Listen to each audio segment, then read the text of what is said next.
Hello viewers, నమస్కారం. Welcome to లాడస్క్ channel. మీరు మీ పిల్లలకు మీ ఆస్తిని గిఫ్ట్గా ఇవ్వాలనుకుంటే మీకోసమే ఈ వీడియో. పిల్లలకు ప్రాపర్టీ గిఫ్ట్గా ఇచ్చే విషయంలో చట్టం ఏం చెప్తోంది, అసలు మైనర్స్కి ఆస్తిని గిఫ్ట్ చేయొచ్చా, ఒకవేళ చేస్తే ఆ గిఫ్ట్ ఎప్పుడు చెల్లుతుంది, గిఫ్ట్ రిజిస్ట్రేషన్ ప్రక్రియ ఏంటి, ఇవన్నీ మీకు తెలిసి ఉండాలి. లేదంటే మీరిచ్చే ఆస్తి భవిష్యత్తులో సమస్యగా మారే అవకాశాలు ఉంటాయి. ఏదైనా మన కుటుంబ భద్రత కోసము, మన పిల్లల భవిష్యత్తు కోసము ఆస్తి నిర్ణయాలు చాలా జాగ్రత్తగా తీసుకోవాలి. కాబట్టి ఈ వీడియోని మీరు పూర్తిగా చూడండి. జనరల్గా ఎవరైనా సరే చాలామందికి వచ్చే సందేహం ఏంటంటే, నా మనవడికి కానీ, లేదా నా మనవరాలికి కానీ, లేదా నా కొడుకు కూతురు ఎవరైనా చిన్నవాళ్ళు ఉంటే వాళ్ళ పేర్లతో ఆస్తి గిఫ్ట్ చేయొచ్చా అనేది జనరల్గా వస్తుంది సందేహం. దీనికి సమాధానము ఎస్ అని చెప్పాలి. అయితే అలా చేయాల్సి వస్తే కనుక కొన్ని కండిషన్స్ అనేవి అప్లై అవుతాయి. మన భారత చట్టాల ప్రకారం ఏంటంటే 18 ఏళ్ల లోపు ఉన్న వారిని మైనర్స్ అంటారు. ఇండియన్ కాంట్రాక్ట్ యాక్ట్ ప్రకారము ఈ వయసులో ఒప్పందాలు కానీ అగ్రిమెంట్లు కానీ చేయకూడదు, అవి చెల్లవు. కాబట్టి గిఫ్ట్ యాక్సెప్ట్ చేయటం ఎలా అనే ఒక సందేహం వస్తుంది. గిఫ్ట్ డీడ్ చేయాలి అంటే ముఖ్యంగా ఉండేటువంటి కండిషన్ ఏంటి, డోనార్ డోనీ ఇద్దరు యాక్సెప్టెన్స్ ఉండాలి. బట్ ఇక్కడ మైనర్ యాక్సెప్ట్ చేయలేడు కదా, మరి ఎలా చేయాలి, ఏం చేయాలి అనే దానికి సమాధానం మనకి తెలిసి ఉండాలి. ఇక్కడ ఈ ఇష్యూలో మైనర్ గిఫ్ట్ని యాక్సెప్ట్ చేయలేడు. అందుకనే గిఫ్ట్ టైంలో మైనర్ తరఫున గార్డియన్ అనే పర్సన్ ఉండాలి. ఆ గార్డియన్ లీగల్ గార్డియన్ అయి ఉండాలి. అంటే తల్లిదండ్రులు కానీ లేదా కోర్టు అపాయింట్ చేసిన గార్డియన్ అయినా అయిండొచ్చు అనమాట.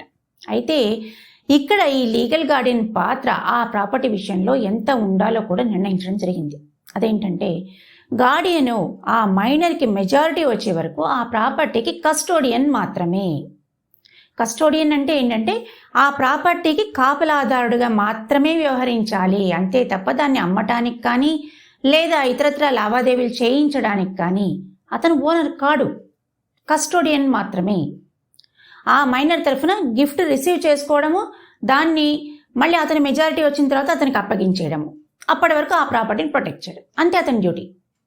వన్స్ మైనర్కి మెజారిటీ వచ్చిందంటే, అంటే అతనికి 18 ఏళ్ళు నిండాయి అంటే అసలు ఓనర్ అయిపోతాడనమాట.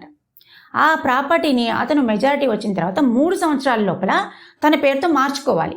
దాన్నే ముటేషన్ అంటారు. అయితే ఈ ముటేషన్ ఎలా చేసుకోవాలి, దాని ప్రొసీజర్ ఏంటి, ఏం డాక్యుమెంట్స్ కావాలి?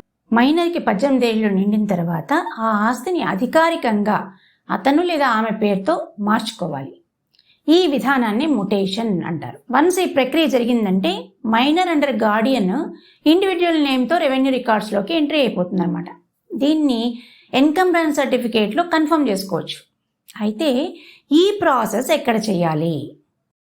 దీన్ని గ్రామాల్లో ఏదైనా భూములు వాటికి సంబంధించినదైతే ఎంఆర్ఓ దగ్గర, లేదా పట్టణాల్లో అయితే మున్సిపల్ ఆఫీసుల్లో ట్రాన్స్ఫర్ అప్లికేషన్ ఫిల్ చేసి ఇవ్వాలన్నమాట. దాంతోపాటు ఒరిజినల్ గిఫ్ట్ డీడ్, మైనర్గా ఉన్నప్పుడు ఏ గిఫ్ట్ డీడ్ అయితే చేస్తున్నారో ఆ ఒరిజినల్ గిఫ్ట్ డీడ్, ఆ గిఫ్ట్ డీడ్లో గార్డియన్ సంతకంతో ఉంటుందన్నమాట. 2 విట్నెసెస్ కూడా ఉంటాయి కంపల్సరీ. సో ఆ ఒరిజినల్ గిఫ్ట్ డీడ్, ఆ మైనర్ మేజర్ అయ్యాడు అనే దానికి ఒక ఆధారం ఉండాలి కదా. ఆ ఆధారంగా ఎస్ఎస్సి సర్టిఫికేట్ కానీ లేదా బర్త్ సర్టిఫికేట్ కానీ, ఈ రెండిట్లో ఏదైనా పర్వాలేదు, అవి కూడా సబ్మిట్ చేయాలి. అంతేకాకుండా ఆధార్ కార్డు కానీ లేదా పాన్ కార్డు కానీ ఏదైనా పర్వాలేదు, అవి తీసుకోవాల్సి ఉంటుంది. నెక్స్ట్ ప్రాపర్టీ ట్యాక్స్ రిసీట్ కూడా తీసుకోవాలి. ఇవన్నీ కూడా కన్సర్న్డ్ ఆఫీస్లో సబ్మిట్ చేయాలన్నమాట. ఇవి సబ్మిట్ చేసిన 15 నుంచి 20 రోజుల లోపల ఎంక్వైరీ అనేది జరుగుతుంది, వెరిఫికేషన్ అనేది జరుగుతుంది డాక్యుమెంట్స్ అన్ని. సో వన్స్ డాక్యుమెంట్స్ వెరిఫై అయ్యింది అని కన్ఫర్మ్ చేసిన తర్వాత రెవెన్యూ రికార్డ్స్లో ఈ పర్సన్ పేరు రావడం జరుగుతుంది అనమాట. ఈరోజు మంచి మాట, గమ్యం చేరుకునే దారి సామాన్యం కాదు మిత్రమా, అది చేరే దారిలో ఈర్ష్యపడే కళ్ళుంటాయి, ఎత్తి చూపే వేళ్లుంటాయి, వ్యంగ్యంగా మాట్లాడే నోళ్లుంటాయి.